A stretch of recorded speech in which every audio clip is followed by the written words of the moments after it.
Përshëndetje dhe mirë se vini në podcastin e radhës. Siç e dini, mund të na gjeni në platformat digjitale të gazetës Koha, koha.mk, në kanalin zyrtar të gazetës Koha, Gazeta Koha dhe në rrjetet sociale. Dhe në serinë e podcasteve, edhe ky do t'i kushtohet zgjedhjeve lokale, por sot të ftuar këtu kam Ali Ahmetin, kryetarin e BDI-s. Sigurisht s'ka shumë detaje ose shumë çfarë të themi për ta prezantuar. Megjithatë, biseda do të fokusohet tek fushata zgjedhore, edhe pse lokale. BDI-ja thot se është një referendum, nga ana tjetër partitë qeverisëse si shqiptare, por edhe maqedonase thonë se fokusi duhet të jetë vetëm tek temat që kanë të bëjnë me çështjet lokale. Zoti Ahmeti, faleminderit që jeni pjesë e këtij podcasti. Faleminderit edhe për kohën tuaj. Besoj që do të bëjmë një bisedë të shtruar se ky është dhe qëllimi, të fokusuar në zgjedhjet lokale dhe sigurisht temat e tjera, por këtu bashkë me mua janë edhe dy miq të mi gazetar, Xhelal Neziri dhe Vedat Mehmetaliu, kryeredaktori i gazetës Koha. Faleminderit edhe ju për këtë. Do ta fillojmë fillimisht me ju, zoti Ahmeti, pikërisht me këtë dilemë që ekziston. Nëse duhet këto zgjedhje të jenë vetëm me çështje lokale, apo realisht kur thoni që ka ose është një referendum, do duhet të merren ose të dominojnë edhe tema si marrëveshja e Ohrit apo tema kombëtare. Qeveria, partitë qeverishtare thonë që ju s'keni opsion dhe si rrjedhoj, prandaj merreni me këto tema që duken kështu më të përgjithshme dhe si janë konkrete. Si mund të thuash që janë tema të përgjithshme dhe jashtë vëmendjes të rënosh marrëveshjen e Ohrit?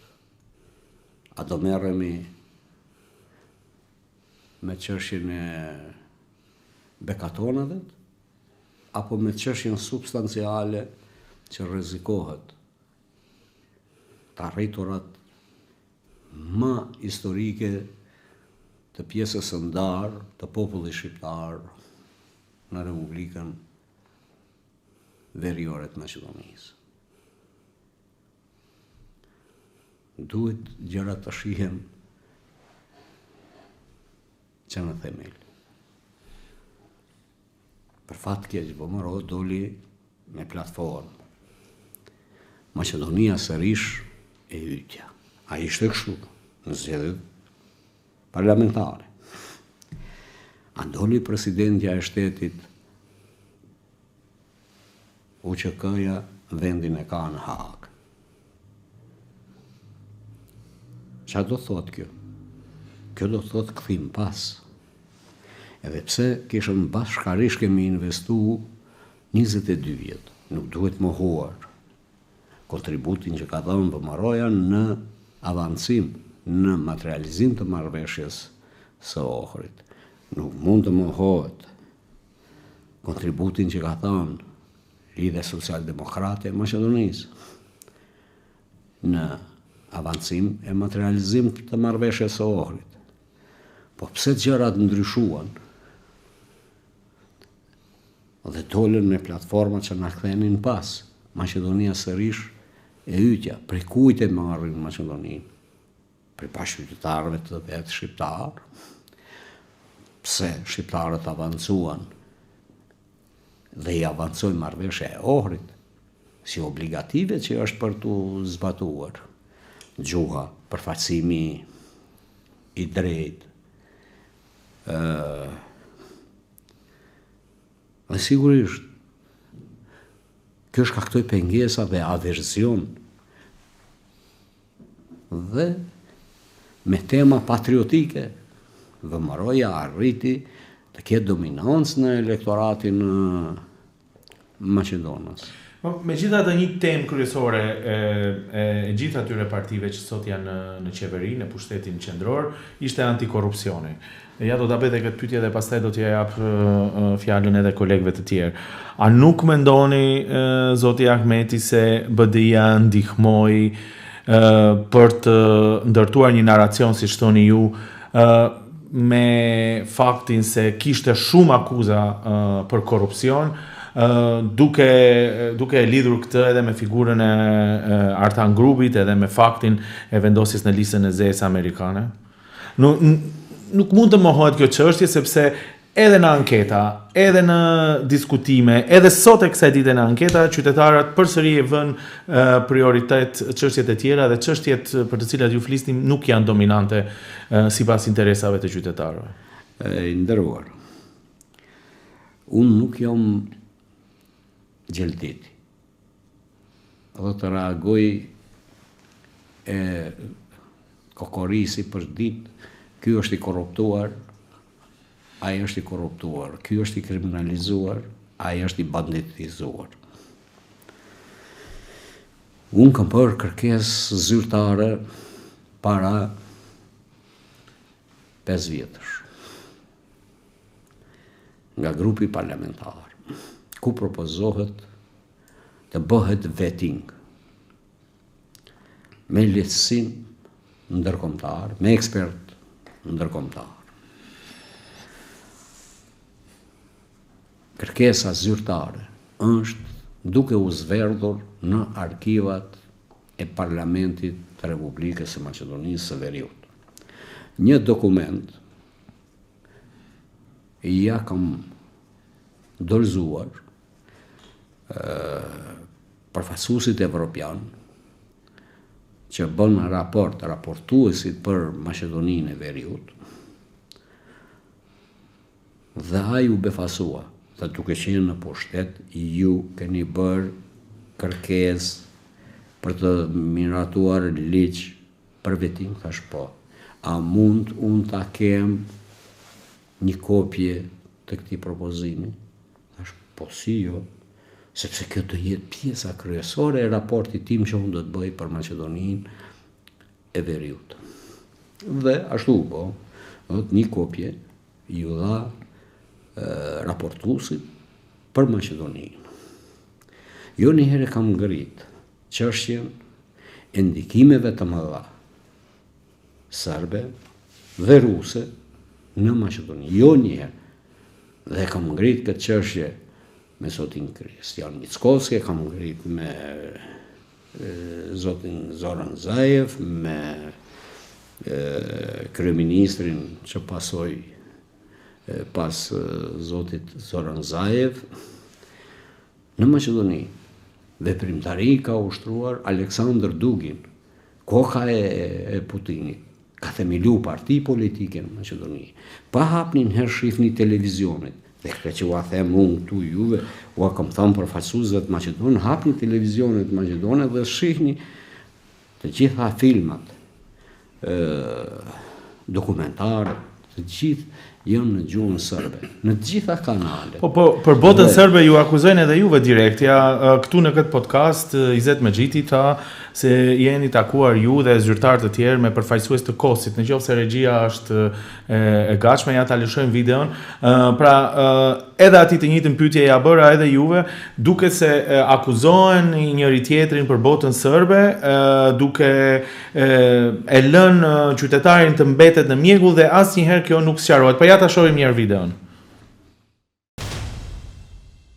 Do vazhdojmë edhe me përfaqësuesin e KOS-it që është në Maqedoni, se si takohet me Arben Taravarin, me Ali Ahmetin, me ato. Do vazhdojmë me këto. Jeni takuar me përfaqësues të KOS-it dhe ata thanë, Izet Mexhiti tha që do t'i nxjerrin shumë shpejt këto fakte që i kanë. Mirë, unë objektiv kam qenë tash 40 vite i njerëzve të shërbimeve të ndryshme, po me fason i Zeti. Si të dalë prej gojës i Zetit, që të thot që Ali Ahmeti pas ka takime me KOS-in. Dhe më vjen keq që e bën këtë. Sepse unë kam investuar shumë te i Zeti. Kam investuar për Shkupin, për qytetarët e Shkupit, për shqiptarët e Shkupit, si një popullat e cila ka qenë më e diskriminuar në të gjitha drejtimet. Për këtë e kam bërë, për jo edhe të më kthehet kështu nga i zeti, se unë qenë kesh bashkëpunëtor i kohës, se shumë kanë akuzuar anti-shqiptarët më të mëdhej. Unë nuk them që është anti-shqiptar i zeti, po e mira duhet kthehet me të mirë. Dhe unë nuk mendoj që kështu mendojnë shqiptarët e Shkupit. Unë mendoj që i zeti nuk duhet të shërbehet me deklarata të tilla, sepse unë nuk më poshtem. Se më quan mu i zeti bashkëpunëtor të Kosovës. Unë kanë shpallë bashkëpunëtor të UDB-s, se janë shpërnda pamflete, shërbime kanë punuar në këtë drejtim.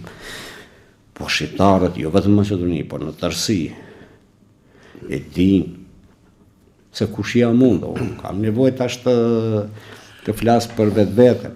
Po s'bën mirë i zeti kështu me hyj çështje familjare. Nuk bën mirë. Sepse nuk e nderon i zetin dhe nuk mendoj unë që mendojnë shqiptarët e Shkupit kështu. Dakor.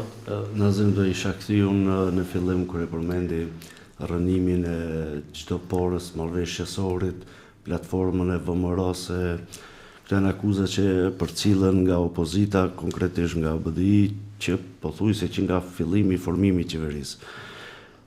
Dhe pushteti vazhdon, kuptohet, ti mohoj, edhe pse ne e shohim se tendencat janë të tilla që të sulmohet gjithçka e arritur. Megjithatë, opinioni duket se është në një rreth vicioz. Të gjithë kanë nga një platformë, ndërkohë që ju përveç se akuzave nuk duket se keni një platformë, një porosi konkrete me vija të kuqe, sikur që jemi në fushat zgjedhore dhe shifa se do ketë edhe diçka më shumë pas zgjedhje tjera herë do kur mbahen, cila është porosia juaj, cila është platforma, çfarë do bëni sepse kështu po sulmohet, po shohim ne, po zgjidhja, a ofroni diçka konkretisht një platformë për te marrëveshjesorit, se po shihet se ajo po sulmohet, po si do ta mbroni ju, ç'a ofroni ndryshe? I nderuar vetë. Nuk është ne bëjmë akuza. Nuk është ne që duam të bëjmë një fushat polarizuese edhe për bërë një garë se kush është ma dëthari e ma patrioti. Nuk është akuzë të thuash për rënohet marrëveshja e orit. Në dhjetor të vitit kaluar, ai kishte më rendite suspendimin, abrogimin e ligjit të gjuhës shqipe. Kjo është një e vërtet, kjo nuk është akuzë.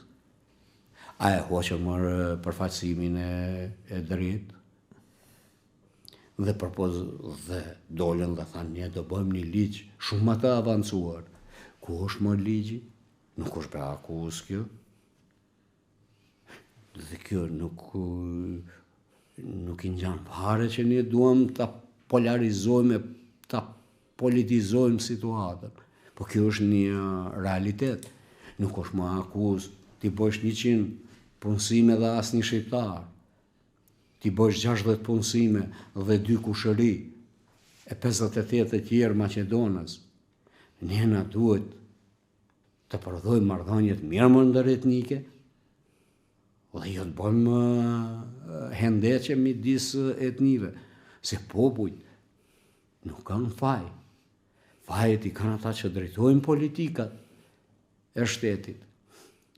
Si mund më të kthehemi ne mas? Pa diti ju që 1989 është abrogu kushtetuta e Republikës Maqedonisë së atëhershme dhe hiqen shqiptarët si element konstitutiv i Republikës së atëhershme. A diti ju që hiqen shkollat në gjuhën shqipe dhe bëhen shkollat e përzime dhe bëhen shkollat pavarura tek shqiptarët deri te themelimin e universitetit. Po këto nuk janë bërë akuza. Po kjo është një realitet dhe ne bëjmë thirrje të mësojmë nga e kaluara.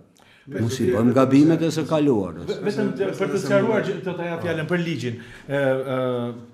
Dy zyrtar të Vlenit thanë që ligji ekziston, ne normalisht i thamë që nuk ekziston se nuk e kemi parë, por pyetja ime është konkrete. Nëse ligji kur do dalë në opinion dhe kur do ta shohim të gjithë edhe ju, është më i favorshëm se sa balancuesi, do ta mbështesni?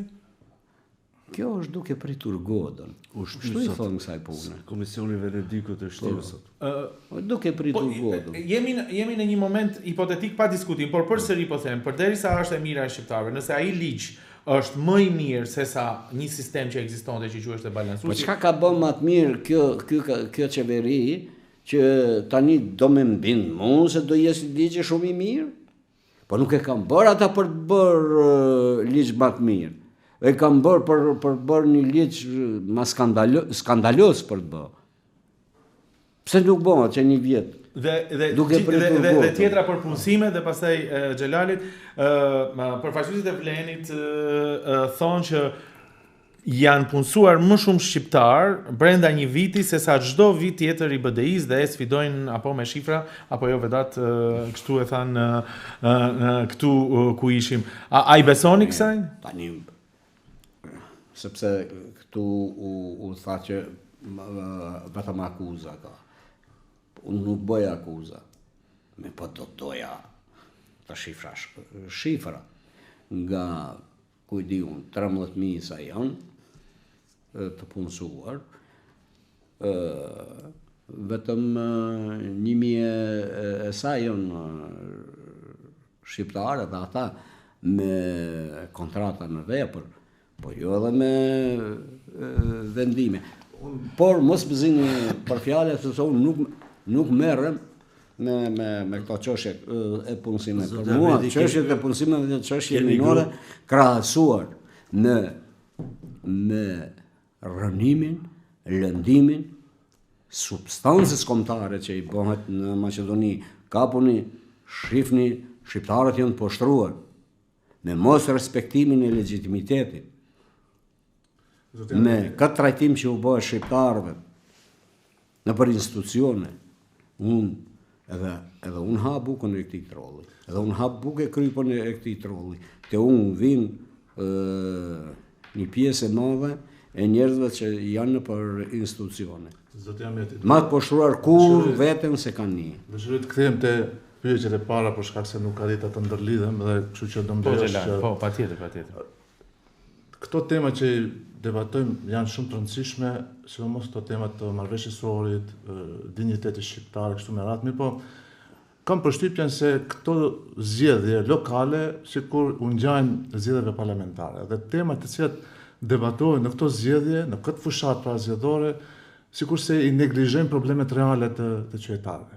Ne kemi atë piramidën e nevojave të njeriut, të atë famshme të Maslowit, e cila thot se njeriu pikëpari dëshiron të përmbush nevojat bazike, do të nevojë për shtëpi, nevoja për siguri, nevoja për ushqim, nevoja për kushte jetësore. Do të ne nga ato 5 nivelet ne jemi ende te niveli i parë, ndërkohë që vazhdojmë të insistojmë të flasim për atë nivelin më të lartë të asaj piramide, që është vetë realizimi, vetë respekti, kështu me radhë.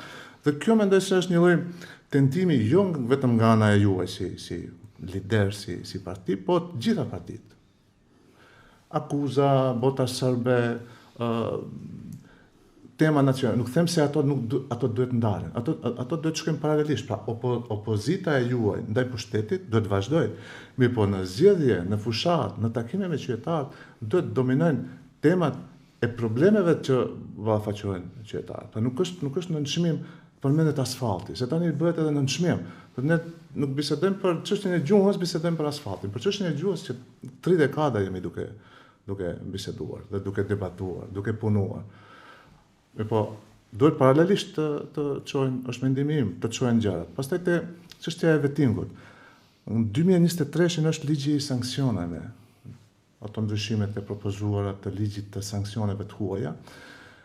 Aktualisht Maqedonia e Veriut njeh vetëm sanksionet e OKB-s, pra Organizatës Kombeve të Bashkuara, por nuk i njeh sanksionet e Bashkimit Evropian, të Shteteve Bashkuara të Amerikës dhe të Mbretërisë Bashkuar. Pra, i pranon ato lista të zeza amerikane, mirë po ato nuk janë të plot fuqishme në Maqedoninë e Veriut. Dhe kishte propozim konkret, dhe ai ligji nga 2023 nuk është mirator, nuk është vënë as në debat, as në votim. Por është një rast i mirë që ky ligj të emiratorë. Dhe një çështje tjetër, pra e kam si pyetje. Që ti komentoj, po ti lëmë hapësirë për e kam si përgjigje. pyetje. Pra kemi një polarizim, e tha edhe Vedati, të fjalorit retorikës publike. Nëse kemi një bashkëpunim të heshtur ose të hapur midis strukturave të VMRO-s dhe STM-s, a jeni ju të gatshëm që të takoheni me zotin Mexhiti, zotin Gashi ose të tjerët që janë në Vlen, Kasami, me qëllim që të shihet kjo çështja e temave nacionale, se si mund të vazhdoj pra pas zgjedhjeve lokale. Tha Vedati, pas zgjedhjeve lokale, jo vetëm Vedati, gjithkush pret diçka të ndodh, por nuk e din se çfarë të ndodh. Zgjedhjet parakoshme apo qeveri 3, qeveri konsensuale, e zgjeruar pa BDI-n me BDI-n, pra ka shumë skenare. Pra, a jeni të gatshëm ju të takoheni? Hajde, pyetja e parë Xhelalit ja ta shkurtoj unë ishte se a është në rregull që të merresh me çështje të mëdha dhe ta lësh pekatonkën, asfaltin dhe kanalizimin pa e zgjidhur? Tani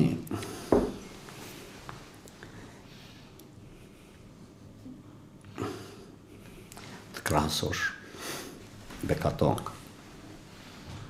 asfalt, që janë jashtë standarde, se të vendosin në asfalte me standarde halal, po e vënojnë pa standardet e duhura sa për syje faqe për fushat. Ku kanë qenë që si kanë bërë ma herët. Dhe jashtë çdo standardi janë. Do thotë është asfalt për vota. Nderuar Xhelal,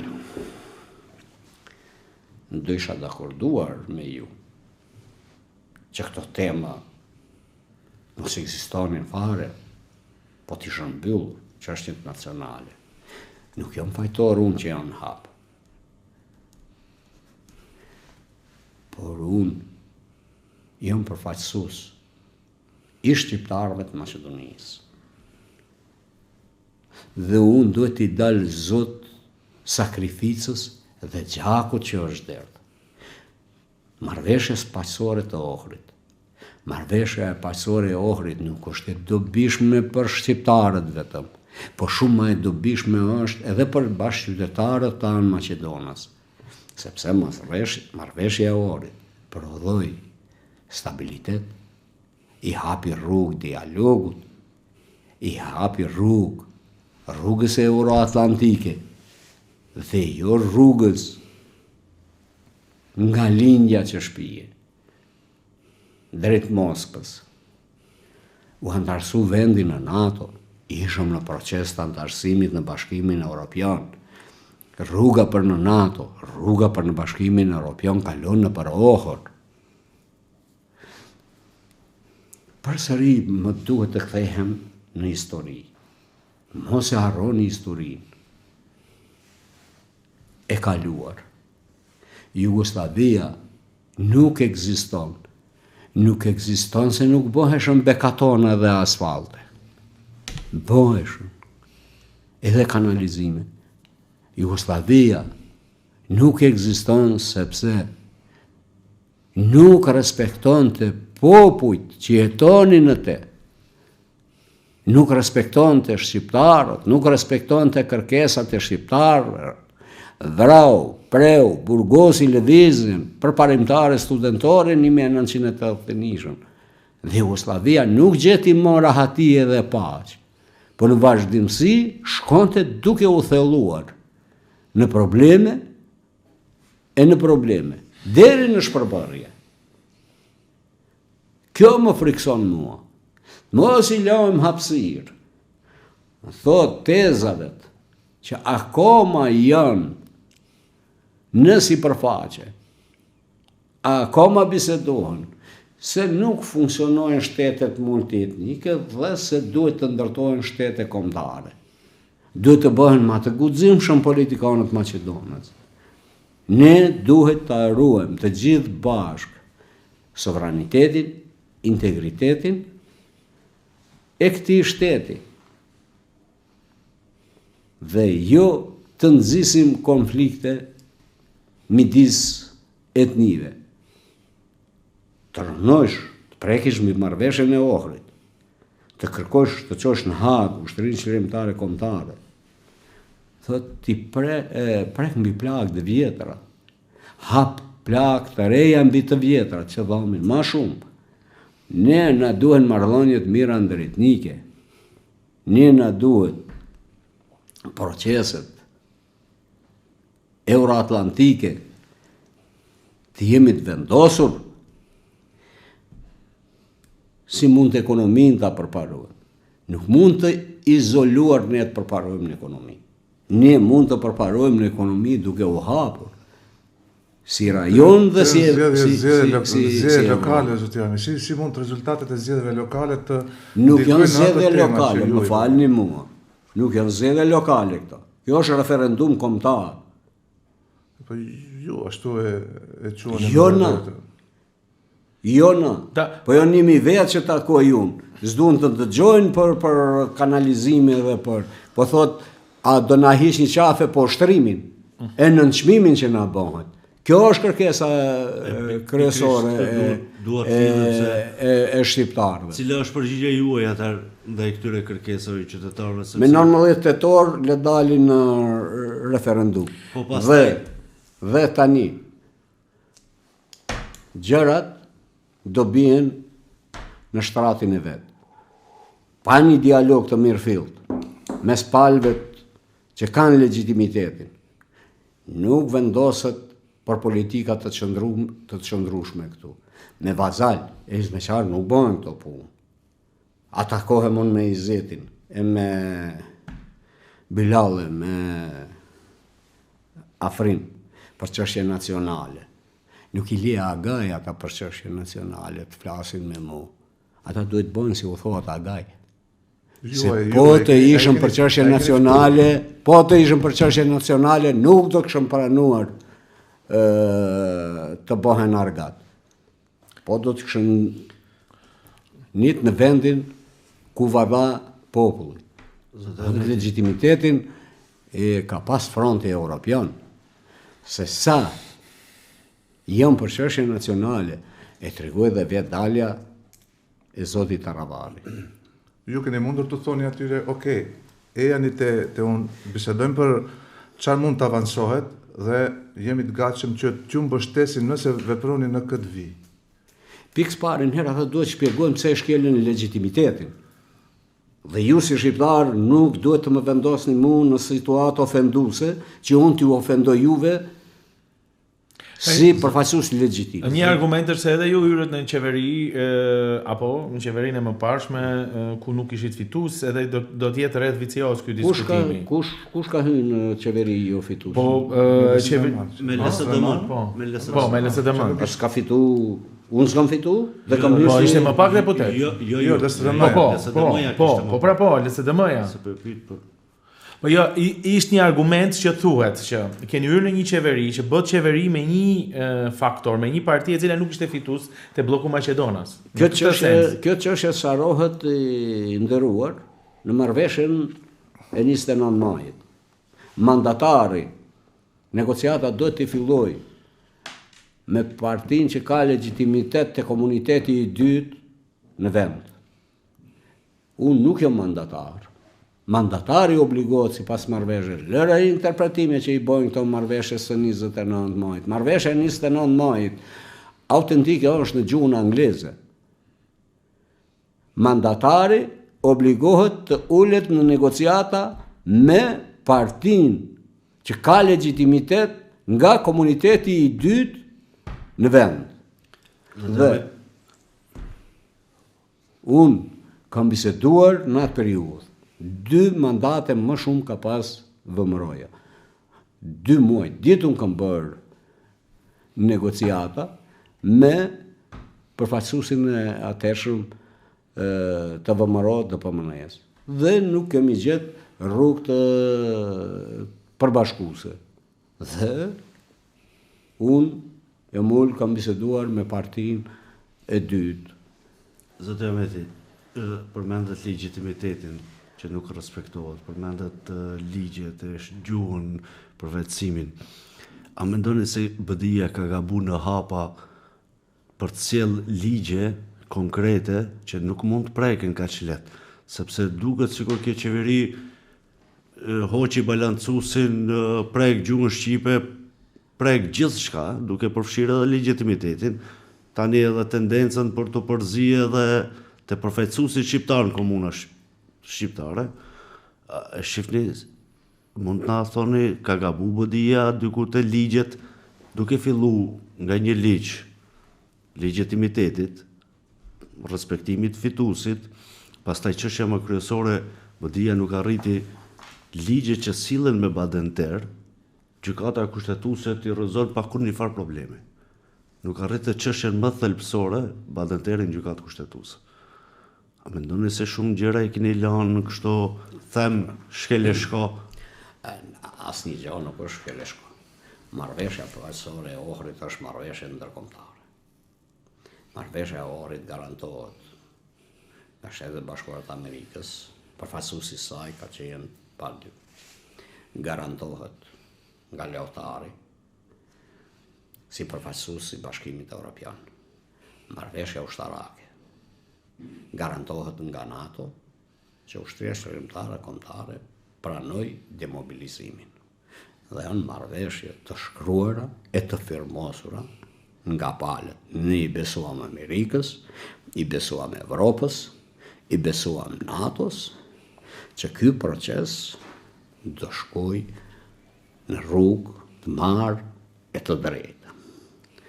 Dhe tash, po të hymë një të bëjmë interpretime, e të kthehemi të bëjmë marrëveshje të reja, unë mendoj që ne rrezikojmë palcën, substancën e një marrëveshje tepër të rëndësishme, siç është marrëveshja e Ohrit. Të gjitha çështjet janë të sanksionuara me kushtetutë. Kushtetuta buron prej marrëveshjes së Ohrit. Është tjetër që këta shkojnë edhe po ndryshojnë. Po ndryshimi nuk të sjell paqe, stabilitet i kushtetutës e i marrëveshjes së Ohrit. Por ato është situata këtu ku jemi. Por ato ne ngrisim zërin për padrejtësitë dhe shkeljet që bëhen, sepse kanë kosto të lartë, kanë. Po ja përsëris edhe një herë, nuk u prish Jugosllavia për kanalizime edhe për se s'kishte bukë të bardhë. Jugosllavia u prish sepse shkilte të drejtat e shqiptarëve dhe nuk respektonte. Po ja, një kritik është, zoti Ahmeti, që një pjesë e ligjeve në linjë të asaj që thot Vedati, që në fakt janë gjysmake, disi lën hapësirë për interpretime, nuk janë strikte. Për shembull, ligji për përdorimin e gjuhës nuk i detyron një pjesë të madhe të institucioneve që pavarësisht nëse ministrat janë shqiptar ose jo, ta përdorin gjuhën shqipe. Mbetet gjithçka në dëshirë, nuk ka procese gjyqësore që i sanksionon ata, nuk ka masa të tjera që do të garantonin rregullimin e problemeve. Kjo ju atribuohet juve se thonë që 20 vjet BDI-ja ishte në pushtet dhe nuk i bëri këto gjëra. Ju ligjin se keni këtu përpara. Po të dija që më shumë, unë do e merja ligjin, po do flisnja me fakte. Ligji për përdorimin e gjuhës shqipe është i mrekullueshëm, por nuk është zbatu dhe përse bëhet atentat mbi ligjin e gjuhës, sepse është ligj që e avancon gjuhën shqipe në gjuhë zyrtare. Shqipja është gjuhë zyrtare dhe sipas kushtetutës dhe sipas marrëveshjes së Ohrit. Po pse nuk ngrini padi për ata që nuk e zbatojnë ligjin, që le të shkojë procesin e gjyqit. Ka pasur inspektorat për përdorimin e gjuhës që nuk ka shtuar asnjë. Po ti kanë futur biruca inspektoratet që duhet ta kontrollojnë zbatimin dhe mos zbatimin. Inspektoratet, ai ke parë, i kanë lënë barroga, i kanë lënë margjina. Po inspektorati edhe në kohën e BDI-s nuk funksiononte plotësisht, se edhe atëherë kishte. Jo, ka funksionuar që besa se erdhi një biznesmen shqiptar dhe më thot, ka ardhur një inspektor, për çudi i thot, i njëjti inspektor që më ka dënuar para 20 vjetësh për mos zbatim të ligjit për gjuhën maqedone. Në atë periudhë, tha, unë mallin e kisha marrë për Kroacisë, edhe tha ishte me germa latine. Dhe më ka dënuar 5.000 marka ta. Dhe tash, po ai inspektor, ai kishte harruar, tha, inspektore, por unë s'kisha harruar. Atë ma futi një dënim, tha mu, për 5.000 euro, pse nuk e kam zbatuar ligjin e gjuhës shqipe në materialet për në etiketat e prodhimit. Etiketat e prodhimeve. Dhe thot, dhe ky ishte gëzu që e ka dënu 5.000. Dhe i thot, gëzu e thot, a i di që para 20 vjetësh më ke dënu 5.000 marka për më zbatim të ligjit të gjuhës maqedone? Thot, jo, thot, kom harru. Thot, faleminderit që më ke dënu tash për më zbatim të gjuhës shqipe. Kur jemi te ligji, pyetjen që nuk ta dha përgjigjen, a do të mbështesni një ligj i cili do të garantoj fillimin e procedurave ligjore në Maqedoni nëse institucionet ndërkombëtare shpallin në listë të zezë për korrupsion zyrtarët në Maqedoni? Tash jemi qartë edhe me shkurt të.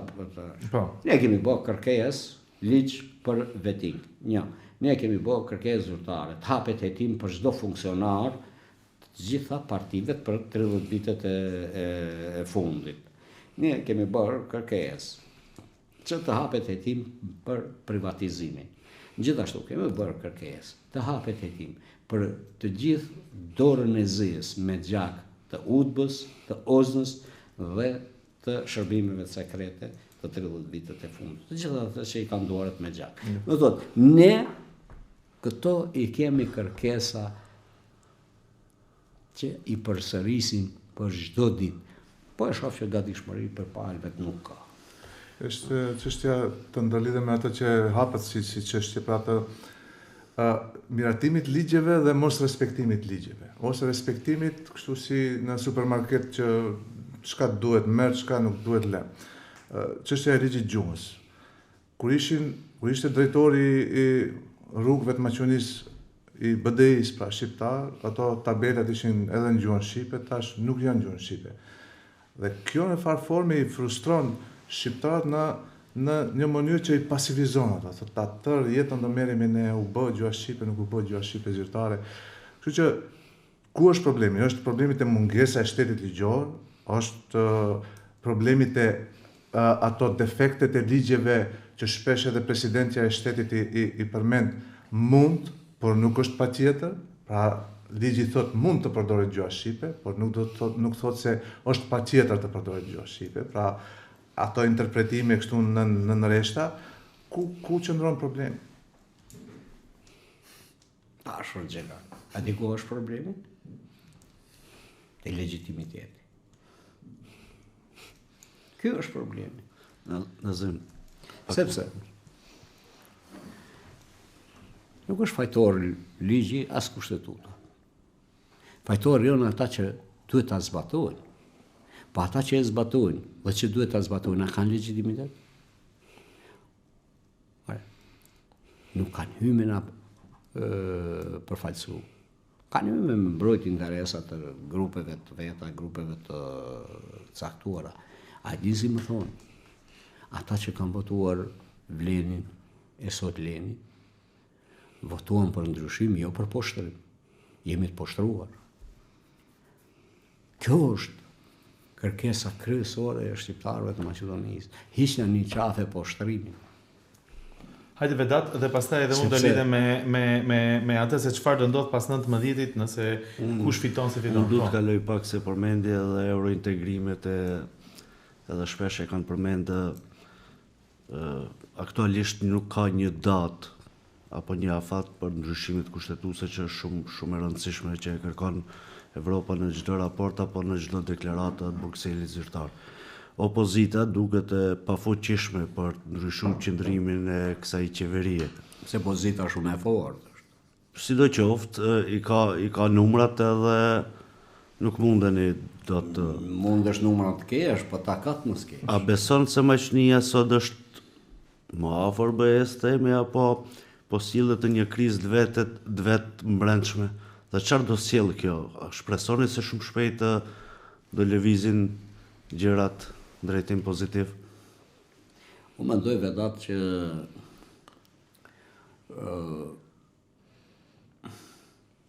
partitë politike në këtë rast VMRA-ja, parti më e votuar për shkak politikave jo të mira nacionaliste, që nuk I shërbejnë stabilitetit, po edhe proceseve, duhet të reflektojnë. Ne duhet të vazhdojmë proceset, sepse po iku Shqipëria, po iku Malizi. Ata e morën si provokacion, nuk është provokacion. Po shqiptarët do morën pasaportat Shqipërisë. Maqedonët marrin pasaportat Bullgarisë. Dhe ne do mesim shtet me shtetas, po me pasaporta të 2 shteteve tjera. Shqipëria po ikën, Malizi po ikën, problemi Kosovë-Serbi duhet të filloj proces drejt përmbylljes, sepse atje nuk e mbo politika të qëndrueshme. Europa është e interesuar që të ketë Europë stabile dhe pa probleme, dhe me probleme të mbyllur. Europa investon shumë, që kjo edhe duhet të ndodhë.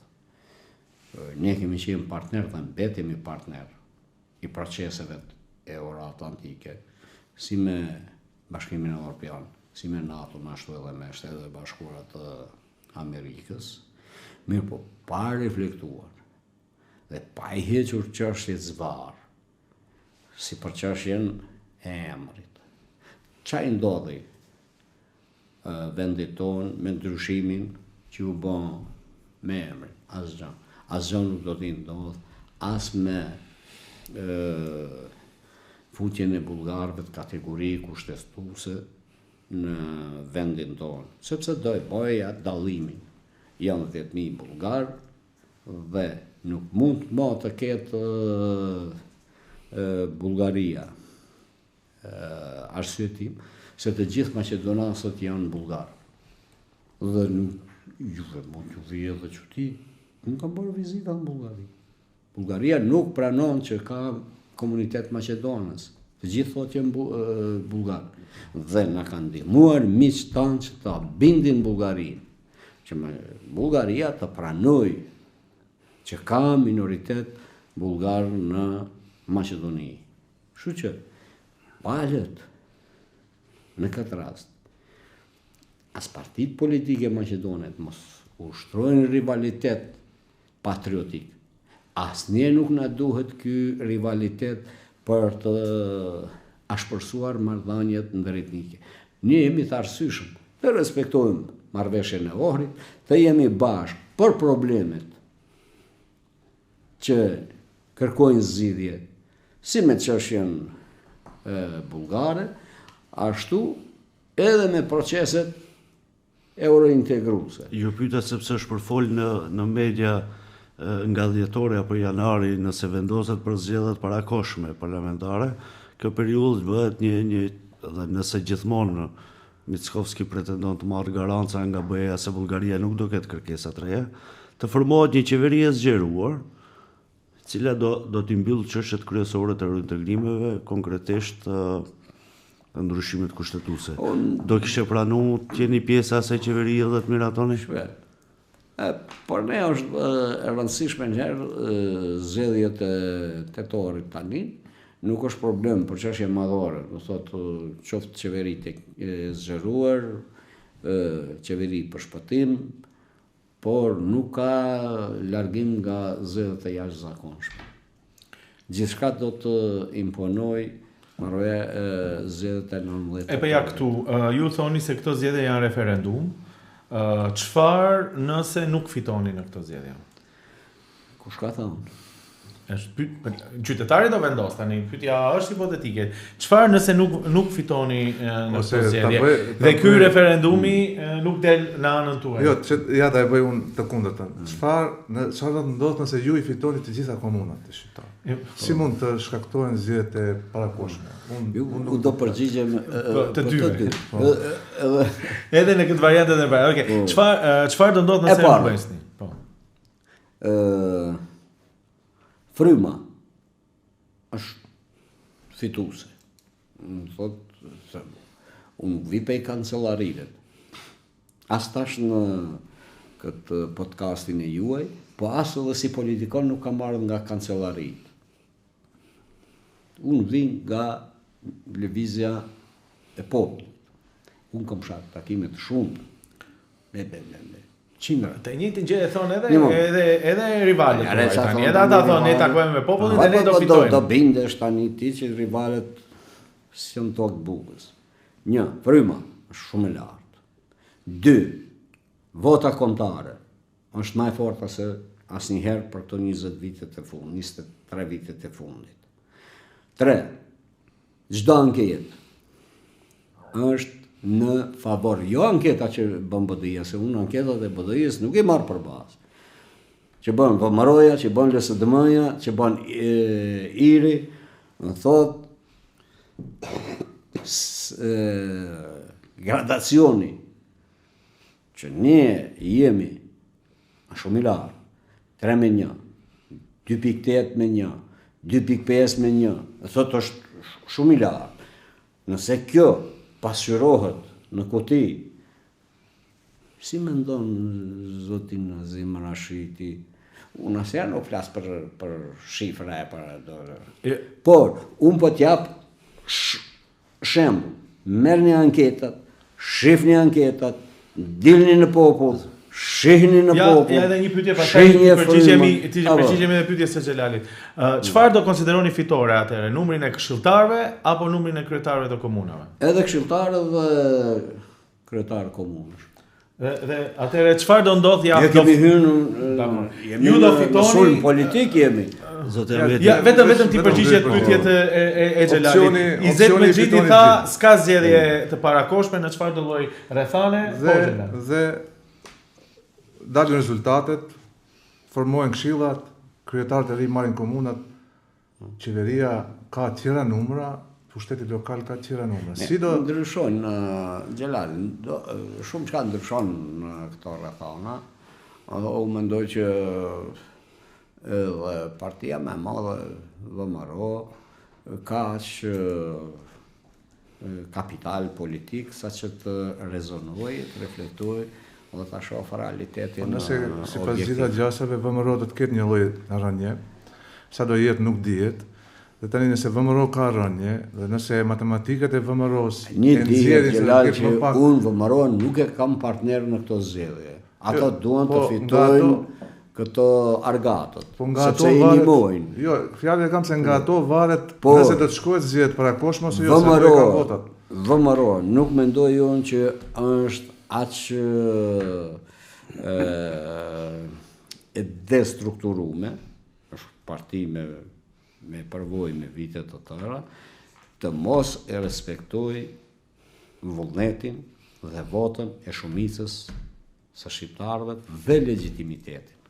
Ky gabim është bërë një herë në 2006, u bën në 2024, por që janë nxjerrë mësime edhe nga 2006, nxjerrë mësime edhe nga 2024. A ka ura komunikimi me VMRO-n për të filluar një bashkëbisedim të ri pas zgjedhjeve nëse ndodh kjo? Shpetash, unë jam politikon me 45 vite përvojë. Telefon të kuq për herë hapur ka. Me qenë se I përmendi anketat, se ne si gazetar na ka rënë me pa shumë anketa këto, besoj ju ka rënë si një element shumë I rëndësishëm se shumë të rinj sot janë skeptik ndaj politikës. Dhe numri atyre që nuk do të votojnë, që shprehen se nuk do të votojmë, është në rastet shumëta është edhe më I madh se sa ata që do t'i drejtohen në kutive të votimit. Dhe me qenë se ju flisni për dinjitet, legitimitet, ideale, si mund t'i bindni ata se barazia dhe integriteti akoma nuk kanë përfundu? Çfarë mesazhi do t'i kishte dhënë ata që atyre që t'i drejtohen me 19 tetor kutive të votimit?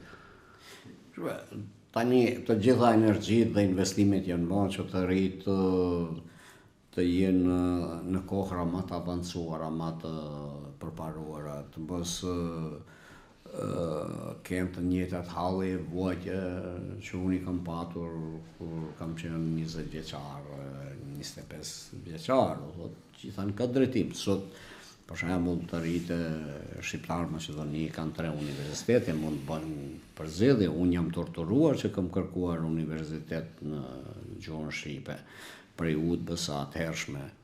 Do të kanë mundësi shumë ma lehtë vinë deri tek angazhimi, punësimi, nëse ka cilësi, nëse mundësit i kanë jashtëzakonisht më të avancuara, më të përparuara, po edhe ata vetë duhet jenë kontribues dhe janë kontribues. Unë shoh pjesëmarrje në për takime, më thotë pjesa dërmuese janë të ri, janë në takimet që i bëj. Kështu që në këtë linjë nëse mund vetëm një ndërlidhje me unë pajtohem që nga anketat ka një apati shumë të lartë të qytetarëve, sidomos te të rinjt. Ne kemi bërë disa kulumtime, analiza. Unë kam ca anketa që i kanë bërë që të rinjt goxha janë të interesuar. Okej, do të shohim ditë. Po, do vazhdoj. Ankesat e tyre, anketat e juaja. Ankesat e tyre janë se në përgjithësitë e partitë politike përdoren vetëm për të ngjitur këto plakata e reklama të partive ose për aktivitete shumë. Nuk dëgjohet zëri i tyre, nuk ka një qasje serioze ndaj mendimit atyre. Sikur ajo tradicionalja të ne si shqiptar dominon se duhet të rrim diku në qosh domos. Unë mendoj që nuk i kam siç i kishte politbyroja sovjetike nga 80-90 vjet. Bojar Osmani është gjenerat e re, Arber Ademi është gjenerat e re, Faton Ahmeti është gjenerat e re, që janë në kryetar, janë... Sa dëgjohet zëri i tyre në vendimare? Po për ditë duhet ta dëgjoni ju Arber Ademi në vendimare, jo në shtypin sa janë vendimare brenda partisë. Arbana Pasholli është gjenerat e re, dhe të gjithë, po ta merrni moshën mesatare, të njerëzve gati në parlament jemi vetëm unë edhe Talati që jemi nga mandatet e kaluara. Të gjithë janë gjenerat. Atëherë një kritik në këtë sens nga të rinjtë është që BDI-ja nuk është distancuar nga duhet të bëni ekskluzivitet. Jo, tani ne do bisedojmë, por nuk është distancuar. Mos mendoni që më thyni. Nuk është distancuar, për shembull nga aferat korruptive, nga njerëzit që janë përmendur për korrupsion. Sot për shembull Ramiz Merku u dënua 1 vjet burg me kusht. BDI-ja nuk e përjashtoi menjëherë nga partia atëherë kur u shpall në listë zes. Rastet e tjera të korrupsionit dhe kjo e krijon atë mosbesimin e përgjithshëm, jo vetëm të rinjt, se këto partitë shohin vetëm interesin e vet dhe kaq. Pajtoheni me këtë? Nuk pajtohem, sepse Ramizi me automatizëm është hjek nga organet drejtuese. Dhe tani e ka pushuar aktivitetin në Bashkimin Demokratik për Integrim dhe tani padrejtisht, mendoj, të Ramizit, ka dalë me listë pavarë. A është? Po. Jo, idenë shembullin e dash sepse nuk u përjashtohen menjëherë. Në momente kur nuk ka dënim nga brenda partisë për të thënë që ne jemi kundër këtyre fenomeneve, duke sikur vetëm flitet për këto fenomene. Kundër burgosive tonë. Po jo, nuk thashë burgosi, unë prandaj tash përjashtim nga partia. E kam larguar prej organeve drejtuese, ka dalë Ramizi me një listë të veten, çfarë ti bëj unë i Zetit? Nuk e ka parë veten 22 vjet ka qenë i Zeti aty. Të mirat më të mëdha i Zeti i ka parë. Ka ikën, ka shku. Dhe është dalja e Zetit ose të tjerëve, është rezultat rezultat Kryetari juaj i Tetovës, Bilal Kasami. Edhe ai ka qenë BDI-ja. Në 2008 ka qenë në listën e kandidatëve për deputet. Jo deputet, po ka qenë sekretar shteti, ka qenë ministrit ekonomisë. Ministri i Ekonomisë. Dhe çfarë është kjo tregues, indikator se BDI-ja diku mbahet e mbyllur për këto prurje të reja dhe ato formojnë parti tjera politike? Ose jeni shumë i butë, ose jeni shumë i Kasami butë. ka qenë në BDI, ka qenë sekretar shteti. Çfarë të mëth pati? Po ky fakti që ikin, si e shihni këtë faktin që ikin këto njerëz? Pse largohen nga BDI-ja?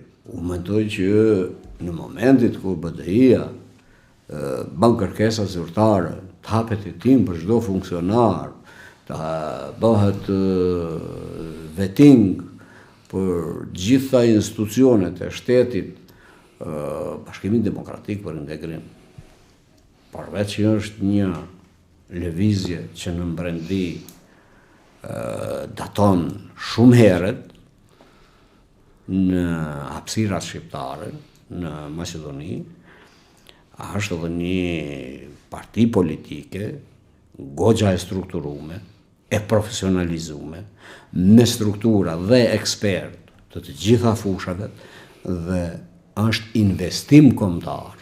Do thot, Bashkimi Demokratik mund ta nxjerrësh në çdo tavolinë ndërkombëtare. Por është dashnë ndodh ajo që ndodhi PDSH-s. Nga PDSH-ja dolën 5 ose 6 parti. Zoti Ahmet. Hajde vetate edhe një pyetje edhe ta mbyllim sepse Nuk ka dalë parti nga Bashkimi Demokratik për Integrim. Ka dalë individ. Zoti Ahmeti, është përfol shumë marrëdhëniet me ndërkombëtarët si keni. Sepse akuzat nga opozita që vinë çdo ditë Aliu është izoluar. Opozita merr vesh shumë nga marrëdhëniet ndërkombëtare, po vetë tani mos mi hap këto. Mirë na thoni shkurt si keni. Mirë apo çata e bakeshën hallin marrëdhëniet ndërkombëtare të BDI-s, marrëdhëniet ndërkombëtare Bashkimi Demokratik për Integrim tash 25 vjet ka marrëdhënie shkëlqyeshme në të gjitha qendrat ndërkombëtare të vendosjes. Këtë në fund atëre, Zoti Ahmeti, si do t'i, ose çfarë do t'i thoni njerëzve në ditën me njëherë pas zgjedhjeve, në qoftë se prapë do t'a bëj këtë pyetje, nuk del rezultati ashtu siç e prisni? Nëse nuk del rezultati ashtu siç e prisni, do ta tregoj shembullin e De Gaullit. De Gaulli fitoi luftën. Dhe doli në zgjedhje pas lufte. Dhe i humbi zgjedhjen. Nuk e votuan francezët si çlirimtar të Francës. Dhe këtu dallimi mes meje dhe De Gaullit është që mua si çlirimtar 25 vjet më kanë votuar shqiptarët e Maqedonisë. Ky është dallimi mes meje dhe De Gaullit. Pas 4 vjetësh, francezët e votuan si çlirimtar De Gaullit, sepse De Gaulli i shajti francezët. Unë nuk e kam në armen shqiptarët e mitë Maqedonisë të shaj. Do them faleminderit, keni votuar, jeni përcaktuar, vendimi juaj është, e respektoj vendimin tuaj, po shqiptarët Maqedoni e kanë parë vlenin sa vlen. Për 15 muaj i kanë gërdit shqiptarët e Maqedonisë. Kë nuk e them unë. E thonë ata që kanë votuar vlenin. Por do t'i pranoni zgjedhjet, kjo është ideja, si do që të jetë. Edhe një pyetje se mund. Unë nuk jam turbullos. Nëse unë kam mund 10.000 shqiptar në rrugë t'i vendos, po çdo ditë. Nuk e kam zgjedh rrugën e rebelimit, por rrugën e arsyes dhe të dialogimit. Nuk dua të dëmtoj shtetin tim unë. Tjetër është që mund me duhet dikush që këta s'kan kapacitet. Po, vetëm edhe një pyetje. 10 sekonda. Edhe Winston Churchill pas luftës dytë botërore i humbi zgjedhjet dhe nuk u zgjodh. Mirë po, unë do ta parashtroj pyetjen pak kështu më ndryshe. Nëse referendumi ju që keni shpallur ka sukses, populli e dërgon mesazhin. E çfarë ju do të bëni atëherë, pasi janë bëhet fjalë për zgjedhjet lokale, çfarë sigurisht do të ketë bisedime, sigurisht do ketë, nuk do të jenë të fshehta, do të jenë të hapura për opinion, do thirrën analizë, do thirrën publicist, bashkë kështu siç jemi këtu. Do provokoni zgjedhje të parakoshme një herë? Sigurisht zgjedhje të parakoshme, po, si zgjidhja më e mirë që mund të jetë për vendin, po gjithçka, do thotë, përveç si strukturë që jemi Aleanca Kombëtare për Integrim, që nuk është e parakoshme, është një aleancë që është bërë për një proces tepër të rëndësishëm deri në antarësimin e vendit në Bashkimin Evropian. Dhe dolemi gjithë bashkarisht. Thotë i caktojmë pikat ma të rëndësishme, ma nervalgjike që kërkojnë zgjidhje të menjëhershme, ato që janë me afat 5 vjeçar, ato që janë me afat. Duke përfshirë edhe Vlenin, pa diskutim. Vazhdo, jo, Vleni do jetë i humbur, po le Vleni. Zoti Ahmeti, ju falemderit shumë për këtë podcast. Faleminderit. Kolegë të dashur, gjithashtu falemderit edhe një herë. Vjen keq. Ju them ekskluzive nuk nxorret nga unë. Do të shohim, do ketë deklarata ekskluzive. Ju falemderit shumë që na ndoqët. Edhe një herë mos harroni mund të na ndiqni në gjithë platformat digjitale të gazetës Koha. Deri radhës tjetër, mirupafshim. Faleminderit shumë.